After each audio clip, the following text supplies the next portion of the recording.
You read the Bhagwad Gita? Yes. Okay. Of course. And so like, could you break down the Bhagwad Gita for the youth? Like, what's in that book? Why do people say that you open any page of it and you'll get your answer? Why do people say things like that? Sure. I think the first thing to know is let's remove the religion aspect from the Bhagavad Gita totally. Bhagavad Gita is not a religious book. It is a book which gives you the way to live, right? And the setting for the Bhagavad Gita is the battlefield of Kurukshetra, the Mahabharata, where Arjun's confused, right? And Krishna becomes his mentor and gives him guidance in a way that he can now start doing what is meant to do right. So every young man or lady is going to have confusions. Every young person is going to have those dilemmas, right? To do or not to do, to be or not to be. That's exactly how the Gita begins. It begins with confusion. It begins with dilemmas. It begins with a lack of meaning, right? And then Krishna kind of guides Arjun through and empowers Arjun to make his own choices. Krishna only acts as a facilitator, right? And empowers Arjuna to understand that he is way too more powerful than the people he's going to face in the battle. It's something like the Lion King, right? In the Lion King, you have Simba. But Simba in company with Timon and who's the other fellow? Timon and Pumbaa. Pumbaa and Timon, kind of starts identifying himself to be like one of them. And then you have this Rafiki, that's right, Rafiki, coming to remind him and calls for his father, and his father comes and tells him that you are way more powerful than Scar. Correct? So we need, every young man and lady needs to understand that they are way more powerful than what they are going through at the moment. Their confusions are smaller than them. Their challenges are smaller than them. Their problems are smaller than them. Their heartbreaks, as painful as they are, but are still smaller than them, and they have the capacity to overcome those pains that they're going through. So I think that's precisely where books like the Gita help a lot, because they build in you that sense of confidence And strength. fortitude, that I have the power as a spiritual being to overcome everything that's going on in my life, and I have the power to be able to make the difference and that impact, because I am a spiritual being. Can you reference like 3 big lessons from the Bhagavad Gita that stayed with you specifically? Yes. One of the lessons that stayed with me from the Gita is a particular text from the 2nd chapter of the Gita, which talks about the summer and the winter season, right? And this particular text says that the summer and the winter season keeps coming and going every year. Seasons change. And just because the seasons change, we never stop performing our duties, right? Let's say, for example, it's Chicago and the temperatures are minus 27 degrees Celsius. People don't stop their work still. Let's say it's Delhi, it's 43 degrees Celsius. People are still on and going on with their regular life with a few adjustments here and there, obviously. So this text of the Gita, chapter 2, tells us that we have to learn to tolerate the ups and downs and not be distracted from what our main purpose is. So that's something that stayed with me a lot. Tolerate what you're going through. And tolerance means, like when we talk about tolerating failures and pains, we can understand. But we also have to learn to tolerate our success and the good times, because both distract us.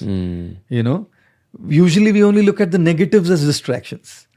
But even the positives distract us from what we are meant to be doing. 100%. That's something that really kind of stayed with me.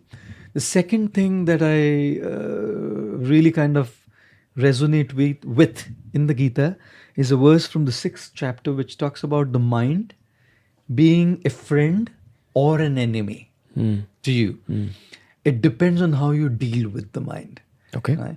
If you befriend your mind, the mind will become your friend and will empower you to do what you want to do. But if you don't deal with it rightly, then the mind will become your enemy and will lead to your downfall.